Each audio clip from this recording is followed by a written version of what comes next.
आज के market analysis की वीडियो में आप सबका स्वागत है। आज हम डिस्कस करते हैं कल के लिए 18 फरवरी के लिए भारतीय बाजार कैसे रह सकते हैं और एफआईज ने खुद को किस प्रकार से इस एक्सपायरी के लिए प्रिपेयर किया है। लेकिन डाटा पे जाने से पहले 2 मिनट हम डिस्कस करते हैं कि आज हमने सुबह 10 बजे जो 10:30 बजे हमने जो लाइव सेशन किया था उसमें क्या डिस्कस किया था। वहाँ पर मैंने 2 पॉइंट्स मार्क किए थे कि इसके ऊपर और नीचे ही कुछ बनेगा, लेकिन मोर और लेस आईवीज और विक्स इतना हाई है कि बाइंग साइड के अंदर मुझे कोई अपॉर्चुनिटी लगी नहीं। ठीक है, अब हुआ क्या, मैं आपको सिंपल समझाता हूँ बात को कि बाजार रहा, फिर नीचे आया, फिर यहाँ पे घूमता रहा, इसके आसपास घूमता रहा, देर आफ्टर ये एक स्पाइक आया। इसके बाद इसने इस रेजिस्टेंस को काटने की कोशिश की बट ये नहीं कटा। अब आपको ध्यान रखना कल के लिए दिस इज आर रेजिस्टेंस। अगर मैं थोड़ा सा ऊपर जाऊं तो मेरे लिए ये एक रेजिस्टेंस होगा जो 23,070 के आसपास आता है। तो इसके निकलने के बाद हमें 200-400 पॉइंट की तेजी विजिबल है, हो सकती है, लेकिन वहीं से क्या हो जाएगा, बाजार रिवर्स हो जाएगा। लेकिन पहले तो इसको काटना बहुत जरूरी है। अब ये तेजी हुई थी ना यहाँ के आसपास, ये एक्चुअली कहना जो फाइनेंस सेक्रेटरी ने बयान दिया था उसके बाद में हुई थी। ये जो एक्चुअली में देखें थोड़ी तेजी बनी थी, ये 100 पॉइंट की तेजी इसको हम कहेंगे, तो ये फाइनेंस सेक्रेटरी कहने के बाद हुआ था। देखिए अगर मैंने उसको टेलीग्राम पे भी अपडेट किया था, ये देखिए 1:42 के आसपास ये रेड बॉक्स का ट्वीट है, ये 1-2 मिनट पीछे चलता है, तो करीबन करीबन यहाँ के आसपास ये तेजी स्टार्ट हो गई थी। तो इसने यहाँ पे टच भी किया, देर आफ्टर ये हो गया। तो फाइनेंस सेक्रेटरी ने क्या कहा वो बता देता हूँ मैं। The Indian market remain resilient, मतलब कि ग्लोबल मार्केट से बहुत ज़्यादा स्ट्रॉन्ग है। एफपीआई आउटफ्लो ग्लोबल अनसर्टेनिटी से हो रहा है। फाइनेंस सेक्रेटरी ने कहा इंडिया का जो पोजीशन है strong to handle the global headwinds. अब समझिए बात को, इनका काम है कहना, फाइनेंस सेक्रेटरी को नहीं पता एक्चुअली हो क्या रहा है। They are don't know about the situation कितनी नीचे वर्स्ट हो रही है। ठीक है कि he is a finance secretary, but actually के अंदर सिचुएशन खराब हो रही है बाजार में, अंडरग्राउंड सिचुएशन। ये सिर्फ इन्होंने बात की है एफपीआई आउटफ्लो की। ये क्यों हो रहा है इसके पीछे कोई तथ्य नहीं है। ठीक है, ये आके बोलना पड़ता है, दिस इज अ डेमोक्रेसी। हाँ, एक ये मान लीजिए कि डिप्लोमेटिक जवाब है, ये ऐसा ही बोला जाता है। अगर कोई बोलता, चाहे कोई भी होता इस जगह, यही बोलता कि Indian market are strong, FPI का आउटफ्लो हो रहा है, डेट इज फाइन। लेकिन थोड़ा सा ये डिप्लोमेटिक आंसर देखते हैं, बाजार इससे खुश होता नहीं होता, but this is a news जो 1:42 पर रेड बॉक्स में आई थी, ये थी पहले। दूसरा मैंने एक पॉइंट शेयर किया था, वो मैं आपको समझा दूं जो लोग नहीं समझे थे। अगर आपका पोर्टफोलियो 10% गिरता है तो आपको वापस बीईपी पर आने के लिए 11% चाहिए।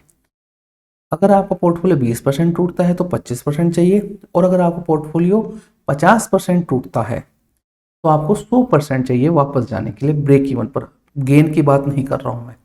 अगर आपका पोर्टफोलियो क्या कोई स्टॉक 60% टूटता है तो 150% आपको रिटर्न चाहिए उसको वापस ले जाने के लिए वहां पर।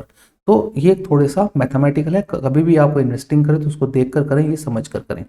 फिर लाइव सेशन में मैंने आपको एक कंपनी का एनालिसिस करना भी सिखाया था। अगर किसी ने नहीं देखा है तो कल वापस 10:30 बजे जुड़ जाइएगा। मैं कोई एक कंपनी बी ग्रुप की एनालिसिस करके आपको बताऊंगा कि उसमें इन्वेस्टिंग करना चाहिए या नहीं करना चाहिए। सीखने की कोशिश करेंगे, प्राइस की बात नहीं करेंगे अपन उसमें, तो आपने उसको देखा होगा। तो बाजार का हाल तो ये है। ठीक है, थोड़ी बहुत रिकवरी है, देखते हैं सस्टेन करती है नहीं करती है, depends on the global markets and cues. तो दैट इज ऑल्सो फर्म कैसे रहते हैं। तो यहाँ पे एक रेजिस्टेंस है, इसको अगर पार करता है, इसके ऊपर निकलता है तो ये हमारे लिए सपोर्ट का काम करेगा। और इसके नीचे इस बार फिसले तो थोड़ी दिक्कत होगी। मैंने एक आज नया शीट बनाया है एक चीज़ का, जिससे आपको थोड़ी सी अंडरस्टैंडिंग आए कि ये 22,800 का ये जो जोन बन रहा है अब, ये कितना इंपॉर्टेंट है। ये जो जोन बन रहा है, ये वाला जो जोन है, ये this is the most important zone. क्यों है मैं आपको भी समझाता हूँ। पहले हम डाटा पे आते हैं, एफआईएस ने क्या किया है। ठीक है, सबसे पहले देखिए कैश का डाटा, वही डीआईएस ने बेचा, एफआईएस ने खरीदा। एफआईएस पूरे जोर से खरीद रहे हैं।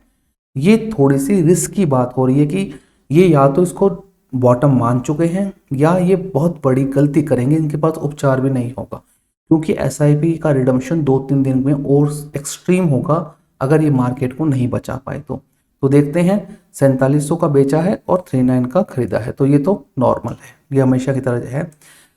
इंडेक्स फ्यूचर में 1222 कॉन्ट्रैक्ट लॉन्ग किए और 2400 कॉन्ट्रैक्ट शॉर्ट कवर कर लिए। This is a positive. देखिए ये पॉजिटिव, जो पॉजिटिव है वो पॉजिटिव है, जिससे लॉन्ग टू शॉर्ट रेशियो 1,89,000 घट कर 1,85,000 पे हुआ है। लेकिन ये इतना कोई बड़ा नंबर नहीं है, लेकिन कल टीवी में आप देखेंगे इसको बहुत बढ़ा चढ़ा के बताया जाएगा। मैं आपसे श्योर कहता हूँ टीवी वाले इस चीज नंबर को इतना जोर शोर से बताएंगे, वो 50-60 पॉइंट ऐसे तेज करवा देंगे निफ्टी को।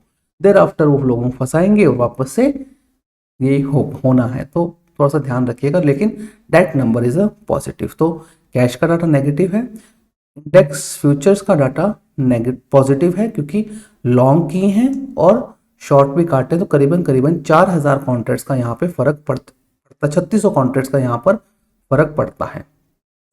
स्टॉक फ्यूचर्स में भी बाइंग अच्छी खासी की है और स्टॉक्स भी कवर किए हैं, शॉर्ट्स भी कवर किए हैं स्टॉक फ्यूचर्स के अंदर। तो टाटा 3 में से 2 पॉजिटिव है, ये कहना पड़ेगा क्योंकि आज, लेकिन वॉल्यूम नहीं है इतने, लेकिन पॉजिटिव है। वॉल्यूम नहीं है, इस बात को मैं बता दूं, वॉल्यूम नहीं है क्योंकि 1,85,90,000 के सामने 1200-1300 कुछ नहीं होता, निडल इन द हैशटैग होता है। लेकिन बढ़िया है, देखिए बुरा नहीं हुआ, ठीक हुआ है। देखिए अब आते हैं ऑप्शन के ऊपर। ऑप्शन में क्या है, देखिए ये ऑप्शन का डाटा थोड़ा सा है, क्या सिस्टम ऑप्शन में, ये यहीं पे रखने की फिराक में रहेंगे। क्यों?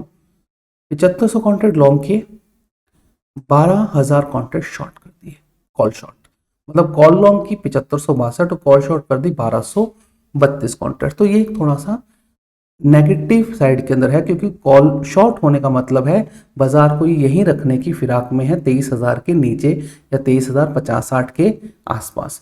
पुट लॉन्ग की है 8,850 और पुट शॉर्ट कर दी 11,332। जब ऐसा सिनेरियो होता है, जब नो ट्रेड जोन बन जाता है मेरे लिए, मैं ऐसे सिनेरियो के अंदर कभी भी ऑप्शन बायर को सजेस्ट नहीं करता हूं उसको काम करना। समझिए क्यों नहीं करता हूं?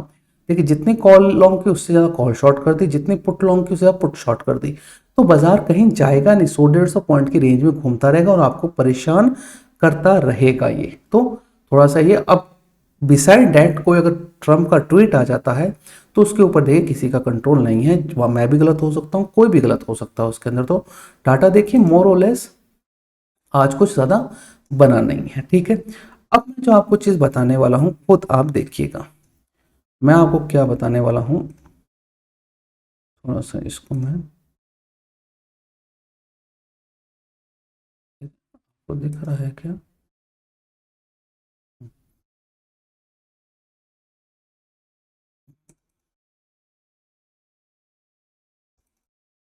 आपको ये दिख रहा होगा।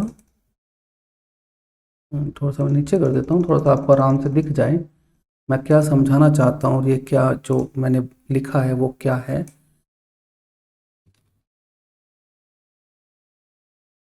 ठीक है, ये एक्चुअली मैंने जहां जहां पर 22,800 से 22,900 के बीच में बाजार रहा, ठीक है, मतलब कि बाजार जो इस रेंज में रहा, मैंने 27-28 तारीख को, उसके बाद में 12 तारीख को, देर आफ्टर मैंने 14 तारीख को, देर आफ्टर मैंने 17 तारीख को, मैंने 5 दिन लिए हैं जहां पर बाजार 22,800 से 22,900 के बीच में विक बनाई है और इसके आसपास रहा है। तो मैंने जब इसका कैश का डाटा निकाला तो मेरे को एक चीज़ पता चली कि 27 जनवरी को 6,600 करोड़ की बाइंग थी, 28 जनवरी को 6,800 करोड़ की बाइंग थी, 592943634759 जो आज की है बाइंग, तो करीबन करीबन 28,500 करोड़ की बाइंग होती है। This is exact number of the monthly SIP of the Indian retailers. ये मंथली एसआईपी के नंबर के आसपास का है।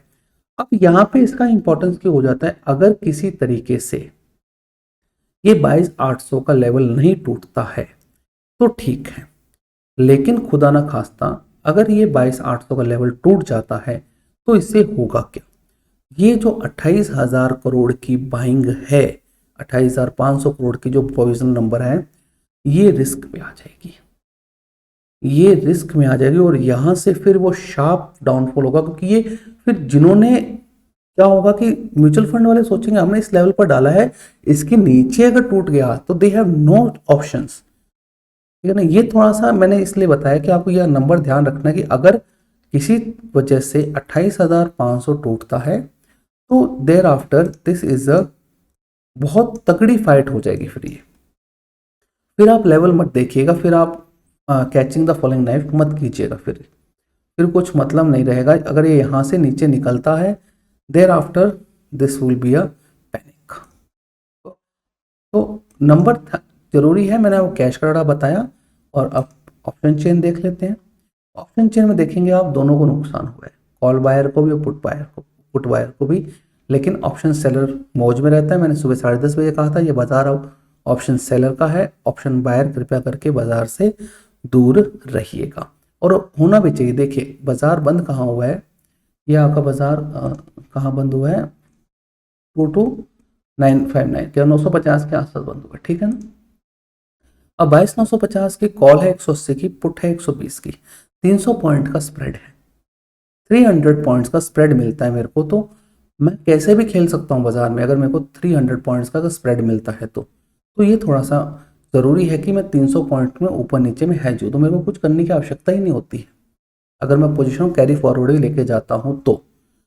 और कोई अगर कैरी फॉरवर्ड लेके गया तो उसने गलती की है, इतनी हाई विक्स के ऊपर बहुत गलती की है। अगर उसके डायरेक्शन में भी खुलेगा बाजार तो उसको कुछ मिलेगा नहीं। तो थोड़ा ध्यान रखिएगा मार्केट का। तो मेरा तो एनालिसिस ये था। अगर आपको पसंद आया तो लाइक शेयर सब्सक्राइब जरूर कीजिएगा। धन्यवाद।